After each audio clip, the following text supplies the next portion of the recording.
Today, I'm going to show you how I brought this old door, one that we think is about 150 years old, back to life. I did this by touching up the old window glazing and reusing the antique door hardware.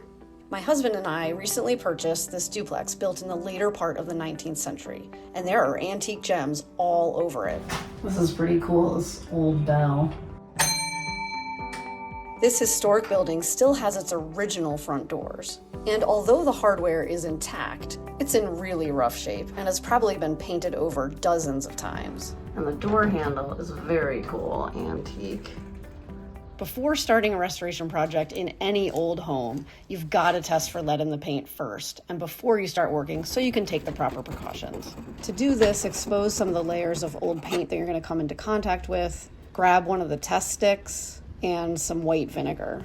Then rub the end of the test stick against various layers of the paint in different spots and check the color. For the test kit that I used, if you see a pink color on your swab, you've got lead.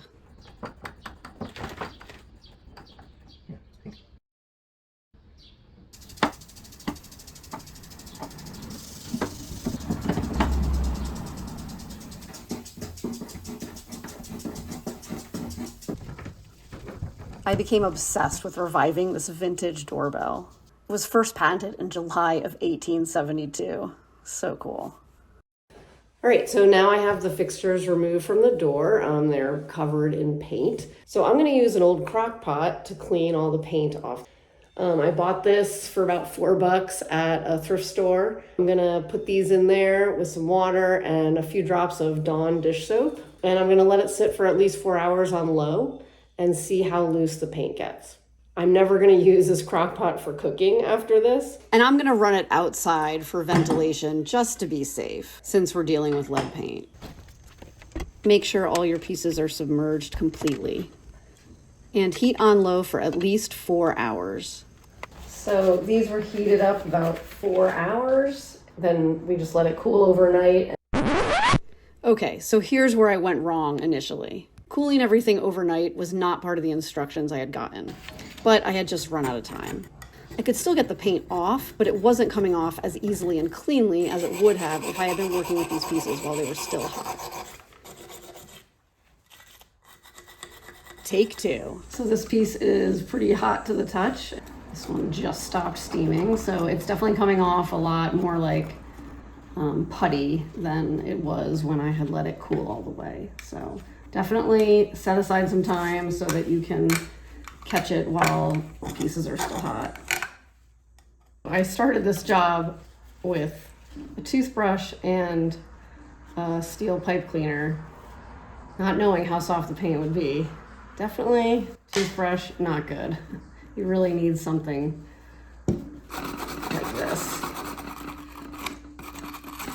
And probably even something that's a little finer. These pieces have a lot of really nice detail. I really love the detail, really ornate. I can't believe they were completely painted over and they still work. So my next step is to really clean these up and make them shine. I'll have to look into how to do that. I'm very excited about cleaning up old hardware and finding all this detail. So cool. I love old houses.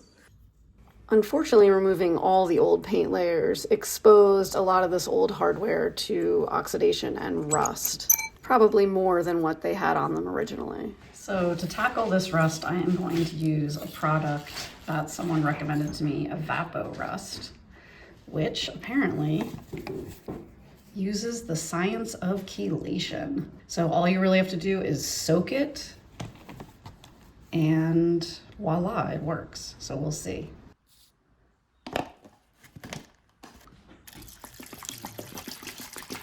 So this stuff is supposedly very safe, non-toxic. It cleans up easy and it's reusable. So you can just pour whatever liquid you have left over back into the container and use it for the next piece.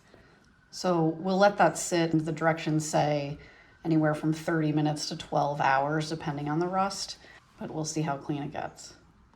It's been an hour and wow. It looks a lot better. That's incredible.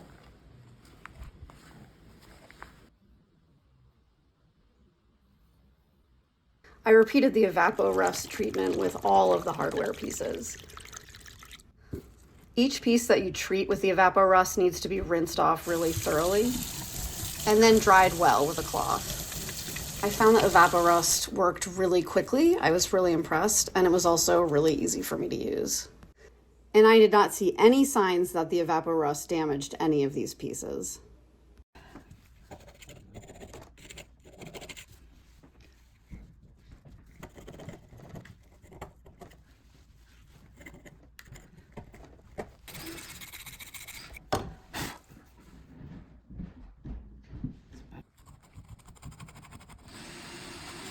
Removing the thick layers of paint off this antique bronze mortise lock was super satisfying.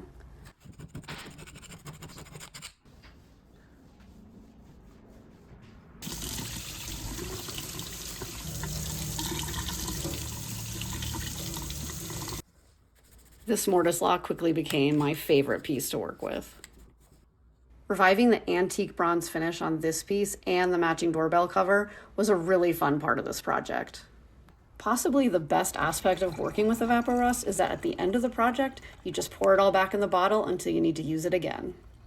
Okay, so once you treat the metal pieces with Evapo-Rust and they're completely dry, they are definitely at risk for reoxidation and rusting. So you need to cure the surfaces of these metal pieces with something. And there's a few different options. You can use different waxes, oils. I got a tip off YouTube, of course, to use boiled linseed oil. It is used to cure wood or metal, can be used for a lot of different things, and it's boiled linseed oil. You don't want to use raw linseed oil, I'm told. Use boiled, and you can buy it. You don't need to boil it yourself. And just a word of caution, this stuff can spontaneously catch fire. So you really want to minimize the number of rags you use, and the rags that you do use, you need to dispose of properly. I did this outside, and what I did was I basically just will dip these pieces in the oil so they're fully coated, just briefly, and then leave them out to cure. So some people actually bake the metal pieces once they're dipped at 400 degrees, and you can find that on YouTube. Because of the spontaneous fire issue, I opted to just let them sit out and cure for 2 days. So I just basically lined a plastic container with aluminum foil and set the pieces in there, put it in a covered porch outside just to be safe, and let them sit for 2 days.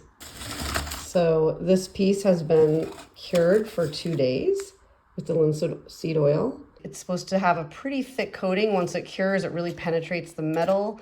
It looks like it's really oily, but there's not a lot coming off onto my hands.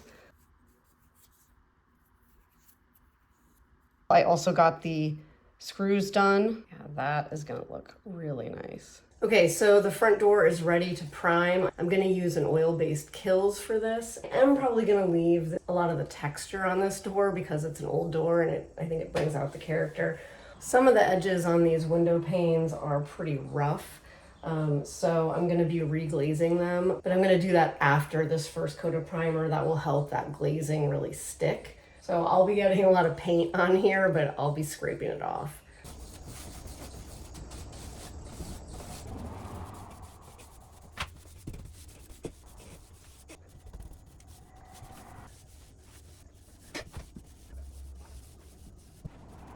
The door is now primed, including the glazing. Some of the glazing is very rough and cracked. You can see up here. So I'm going to go over it with some DAP 33 window glazing, which is basically just a soft putty, and I'll roll it up in my fingers, put it onto the old glazing, and then smooth it out with a putty knife. And once it dries, which could take a couple weeks depending on temperature, I'll paint over that. I'm sure some of you are going to call me out on this, so let me just say that I'm not technically reglazing these windows. Some of the existing glazing is just fine, and where it is in bad shape, I'm not going to actually be removing any of the old glazing, just smoothing it out and adding a new layer to make it look a lot better, and to ensure that all 4 glass panes are safe and secure. My husband had told me that this glazing putty was pretty easy to use, but this was my first time working with it, and I did not find it very easy. It was really sticky and difficult to smooth against the existing glazing, even with a primer layer. So here's a spot where we had to remove a nail that was here against the glass. We did it very carefully and we didn't break the glass, so that's great.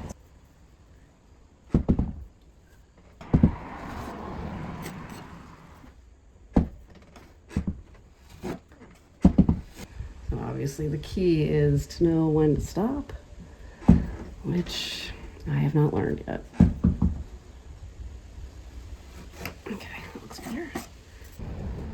So here's another spot where we had to remove a nail against one of the old pieces of glass. This was also successful. So we're finishing this project with all 4 glass panes intact.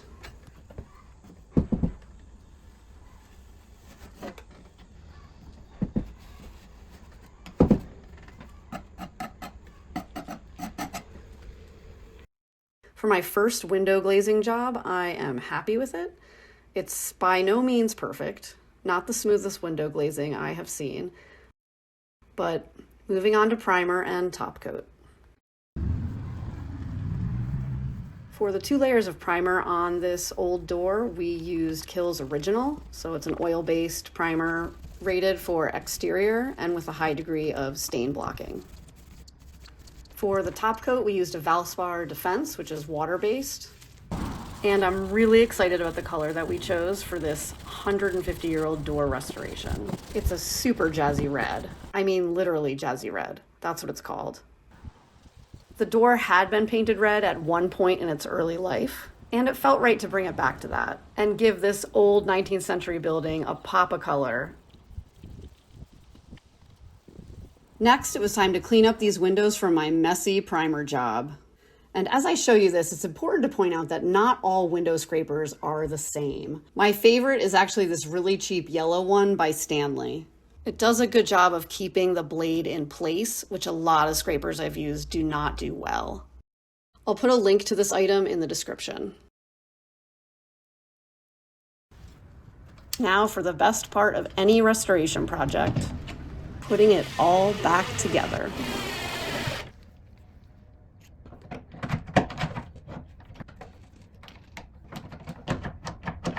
Gotta fix that. So now I just need to get it into the right slot so it can ring the bell. There we go.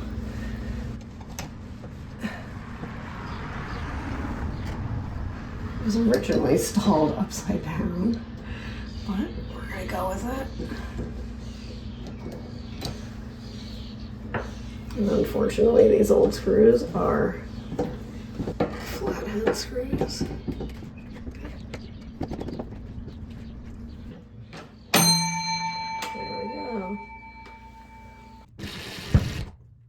Unfortunately, the screws for this piece were lost, but I will look into finding screws that better fit with this antique finish.